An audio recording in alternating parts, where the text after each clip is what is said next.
Hello everyone, चलिए हम लोग इस वीडियो में सब्जेक्ट और ऑब्जेक्ट के बारे में जानेंगे कि कौन कौन ऐसे शब्द होते हैं जो सब्जेक्ट काम करते हैं और कौन कौन जो शब्द होते हैं ऑब्जेक्ट का काम करते हैं। तो देखिए, सबसे पहले सब्जेक्ट क्या होता है।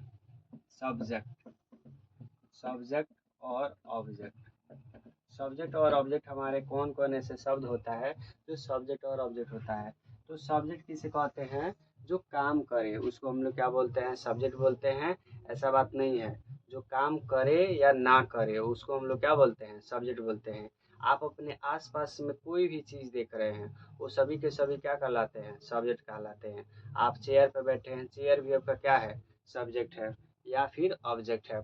उसके बाद जैसे सबसे पहले हम लोग जानेंगे आखिर वो कौन कौन ऐसे शब्द होते हैं जो सब्जेक्ट होते हैं और फिर ऑब्जेक्ट होते हैं। तो चलिए जानते हैं हम।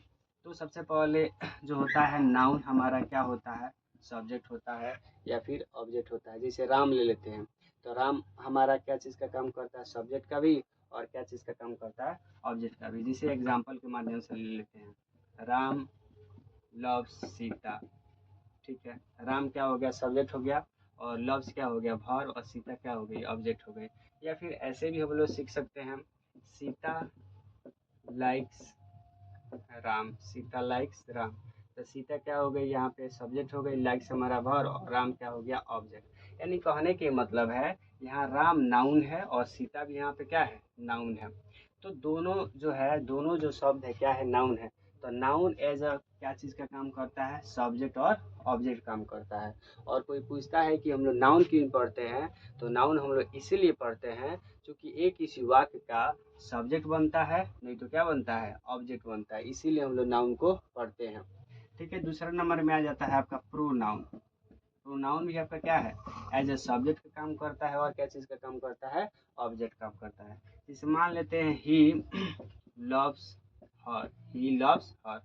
तो प्रोनाउन किसे बोलते हैं? जो किसी नाउन के बदले में जब यूज किया जाता है वैसा शब्द, उसको हम लोग क्या बोलते हैं? प्रोनाउन बोलते हैं। और प्रोनाउन का काम भी क्या रहता है? किसी वाक्य का क्या रहता है? सब्जेक्ट रहता है, नहीं तो किसी वाक्य का क्या रहता है? ऑब्जेक्ट रहता है। समझे? किसी वाक्य क्या रहता है? ऑब्जेक्ट रहता है। तो यहाँ का ही जो है ये क्या है? प्रोनाउन। और आपसे कोई पूछता है why do you read pronoun, हम लोग प्रोनाउन क्यों पढ़ते हैं, तो प्रोनाउन का भी वही काम है जो नाउन का काम है। ये भी किसी वाक्य का क्या बनता है? सब्जेक्ट बनता है, या नहीं तो क्या बनता है? ऑब्जेक्ट बनता है। इसीलिए हम लोग प्रोनाउन को भी पढ़ते हैं। ठीक है, तीसरा नंबर में आपको बात करते हैं एडजेक्टिव। एडजेक्टिव भी हमारा जो होता है सब्जेक्ट और ऑब्जेक्ट काम करता है। कैसे? तो ध्यान से देखिए, अगर एक आप लोग जानते होंगे कि the plus adjective, the plus adjective अगर हम लोग लगा देते हैं, यानी कि एडजेक्टिव किसे कहते हैं? जो नाउन और प्रोनाउन की क्या बताता है? विशेषता बताता है, उसको हम लोग क्या बोलते हैं? एडजेक्टिव बोलते हैं। जैसे मान चलो रिच हो गया, रिच मीन्स क्या होता है? धनी। लेकिन इसके पहले अगर लगा देते हैं द, इसका ही मतलब होता है ये पूरी जाति का क्या बताता है? पूरी जाति का ये बोध कराता है, और इसीलिए ये भी आपका क्या बन जाता है? सब्जेक्ट बन जाता है। तो आपको जैसे बोलते हैं धनी लोग क्या होते हैं? खुश हैं। धनी लोग खुश हैं, तो the rich are happy. The rich are happy. ठीक है, तो यहाँ पे द रिच हो गया, ये आपका क्या बन गया? सब्जेक्ट हो गया। द पुअर बोल दिए, तो द पुअर भी आपका क्या हो गया? सब्जेक्ट हो गया। चाहे फिर क्या हो गया? ऑब्जेक्ट हो गया। अगर ऑब्जेक्ट के रूप में अगर इसको हम लोग काम करेंगे, जैसे मान लीजिए ऐसे हम लोग लिखते हैं हम कि I like the poor. I like the poor. मैं गरीब लोगों की, चाहे ऐसे मैं गरीब लोगों की क्या करता हूँ? पसंद करता हूँ। चाहे ऐसे भी लिख सकते हैं, see help she helps the poor. She helps the poor. वह गरीबों की मदद करती है। तो यहाँ पे द पुअर बताओ क्या हो गया? ऑब्जेक्ट का काम किया कि नहीं किया? तो वही चीज़ मैं आपको बता रहा हूँ कि सब्जेक्ट और ऑब्जेक्ट होने के लिए क्या चाहिए? नाउन चाहिए। क्या चाहिए? प्रोनाउन चाहिए। क्या चाहिए? एडजेक्टिव चाहिए। और देखिए, और भी हमारा किसी वाक्य में सब्जेक्ट का अगर पहचानना होगा तो जीरंड।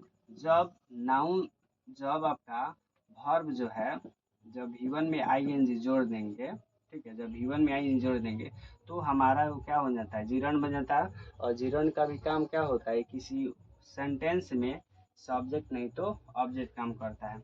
तो जीरण देखिए, जब वर्ब नाउन की तरह काम करता है वो क्या कहलाता है? हमारा जीरण कहलाता है।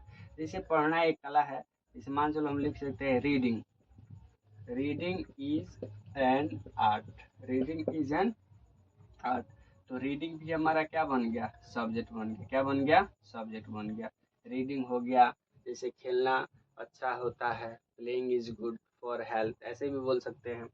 जैसे टहलना लाभदायक होता है, तो क्या बोलते हैं, वॉकिंग इज एन, जैसे यूजफुल बोल सकते हैं, वॉकिंग इज यूजफुल, ऐसे भी। तो अगर आपको, अगर एज अ, जैसे पढ़ना हो गया, पढ़ना, बोलना एक कला है, लिखना एक कला है, हंसना एक कला है। तो जितने भी इसमें वर्ब शुरू में ही आ रहा है, और वर्ब क्या होता है, जो शुरुआत में न ना आए, किसी वर्ड में अगर न आता है तो क्या कहलाता है वर्ब का, जैसे खेलना, हंसना, रोना, बैठना, गाना। अगर गाना एक कला है तो गाना इस वक्त क्या क्या हो गया, सब्जेक्ट हो गया। तो ये जीरंड भी है, ये जीरंड भी किसका काम करता है, हमारा सब्जेक्ट काम करता है। उसके बाद ध्यान से सुनिए, सब्जेक्ट और क्या बन सकता है हमारा, इन्फिनिटिव, इन्फिनिटिव, इन्फिनिटिव भी हमारा जो होता है सब्जेक्ट काम करता है। जैसे 2+V1, 2+V1, यदि किसी सेंटेंस में आप 2+V1, यानी कि जब यदि आप किसी सेंटेंस में 2+V1 जब आप देख रहे हैं, तो ये भी हमारा, और इसके बाद आप क्या देख रहे हैं, हेल्पिंग वर्ब, यानी कि वर्ब आप देख रहे हैं, तो ये 2+V1 आपका क्या बन गया, सब्जेक्ट बन गया। जैसे मान चलिए to read is an art, to read is an art, यानी कि टू रीड यहाँ का क्या बन गया है, सब्जेक्ट बन गया, क्या बन गया है, सब्जेक्ट बन गया है। ठीक है, ये क्या बन गया, सब्जेक्ट। जैसे ऐसे भी लिख सकते हैं, आई वांट टू रीड, तो आई बताओ क्या हो गया, सब्जेक्ट हो गया है, वांट आपका क्या है, वर्ब, और ये क्या है, ऑब्जेक्ट बन गया, क्या बन गया है, ऑब्जेक्ट बन गया है। यानी कि इसको हम लोग बोल सकते हैं, क्या बोलते हैं, इन्फिनिटिव। तो इन्फिनिटी भी हमारा किसका काम करता है, तो सब्जेक्ट काम करता है, नहीं तो किसका काम करता है, ऑब्जेक्ट काम करता है। तो वही चीज़ बता रहा हूँ मैं आपको कि सब्जेक्ट और ऑब्जेक्ट होने के लिए हमारा नाउन चाहिए, प्रोनाउन चाहिए, एडजेक्टिव चाहिए, जीरंड चाहिए। जीरंड क्या होता है, किसी वर्ब में जब आप आईएनजी जोड़ दीजिएगा तो वही आपका क्या होता है, सब्जेक्ट होता है। उसके बाद इन्फिनिटिव चाहिए। जैसे 2+V1 अगर आप किसी वर्ब में जोड़ देते हैं, उसके बाद आप हेल्पिंग वर्ब का प्रयोग करते हैं, तो वहीं आपका क्या होता है, ये सब्जेक्ट होता है। तो आई होप क्लियर हो चुका होगा कि सब्जेक्ट ऑब्जेक्ट में क्या अंतर होता है। तो इसी के साथ हम लोग अगले पड़ाव में हम लोग चलेंगे, वर्ब के बारे में जानेंगे कि वर्ब एक्चुअली में होता क्या है। उसके बाद वर्ब के बाद हम लोग टेंस पढ़ेंगे, टेंस के बाद वॉइस पढ़ेंगे, वॉइस के बाद नरेशन पढ़ेंगे। कंप्लीट जो है 12 क्लास का इंग्लिश में आपको 1% दिक्कत नहीं होगा, और आप बढ़िया तरीक़ा से इसको समझने की कोशिश करेंगे और अच्छी तरीके से पढ़ाई करते रहेंगे। ठीक है, फिर मिलते हैं नेक्स्ट वीडियो में।